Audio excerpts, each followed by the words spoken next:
शेखावटी को उसके हिस्से का पूरा पानी मिलेगा। राज्यसभा सांसद घनश्याम तिवाड़ी की प्रेस वार्ता। कहा, भाजपा के सांसद जीते तो सहयोगी मिलेंगे, योजना को मूर्त रूप देने में करेंगे सभी सहयोग। ट्रिपल इंजन की सरकार बुझाएगी शेखावटी की प्यास। केंद्र, हरियाणा और राज्यसभा सरकार को बताया ट्रिपल इंजन सरकार।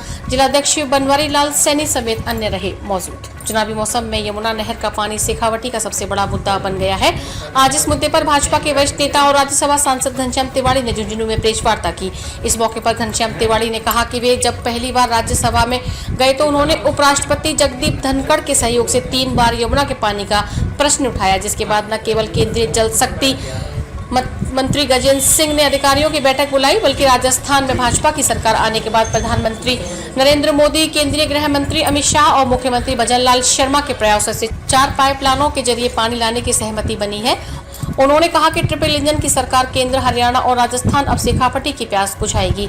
इस बार शेखावटी का वोट पानी के लिए होगा, क्योंकि यदि भाजपा के उम्मीदवार जीतेंगे तो वह इस योजना को मूर्त रूप देने में सहयोगी साबित होंगे। यदि दूसरे लोग पहुंच गए तो वो सो जाएंगे, बात नहीं करेंगे, सवाल नहीं करेंगे, जिससे योजना प्रभावित होगी। हालांकि भाजपा संकल्प ले चुकी है कि यमुना का पानी शेखावटी में हर हाल में लगाया जाएगा, क्योंकि मोदी है तो मुमकिन है। उन्होंने कहा कि विपक्ष के लोग जीपीआर और MOU को लेकर अफवाह फैला रहे हैं, लेकिन यह स्पष्ट है कि शेखावटी को उसके हिस्से का पूरा पानी मिलेगा।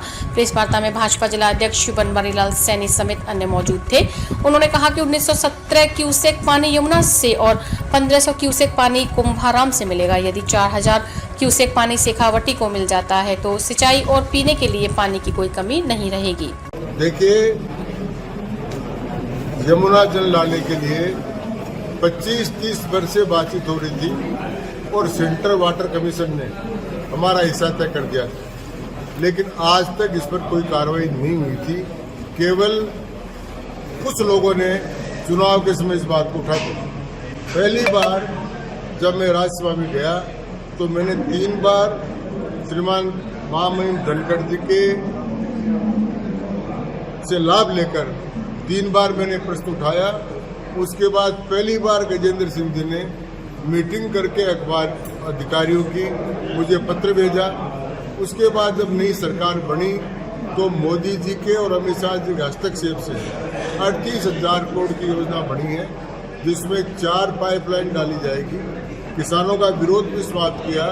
किसान हरियाणा के जमीन नहीं देना चाहते थे।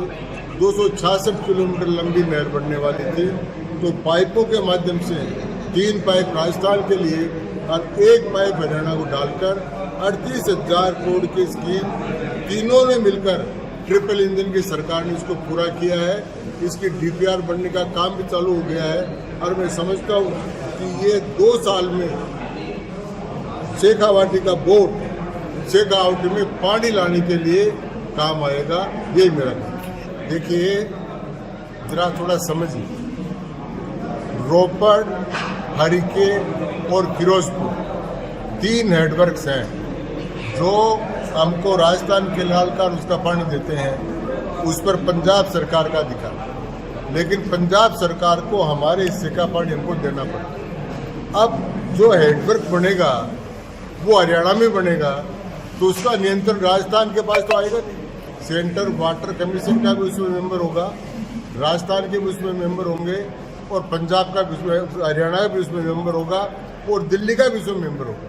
वो बोर्ड बनेगा, लेकिन उसका प्रशासनिक नियंत्रण वो जहाँ की सरकार होती है, उस जमीन का नियंत्रण उनके पास रहता है। तो वो कुछ तो नहीं करेंगे। जितना पानी है उसमें राजस्थान का जो हिस्सा है 1917 क्यूसेक, वो राजस्थान को मिलेगा। अरे 1917 क्यूसेक का मतलब होता है 5 बिसलपुर जितना पानी, और उस पानी से और 1500 क्यूसेक पानी मिलेगा कुंभाराम लिफ्ट कैनाल से। दोनों मिलकर 3500 क्यूसेक पानी होते हैं। और 4000 क्यूसेक पानी अगर मिल जाता है राजस्थान को, शेखावटी को, उसके बाद में पूरी सिंचाई, पूरा पेयजल हमको प्राप्त हो जाएगा।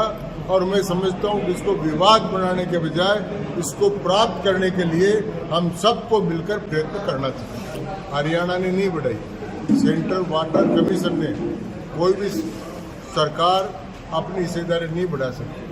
राजस्थान की हिस्सेदारी थी नहीं।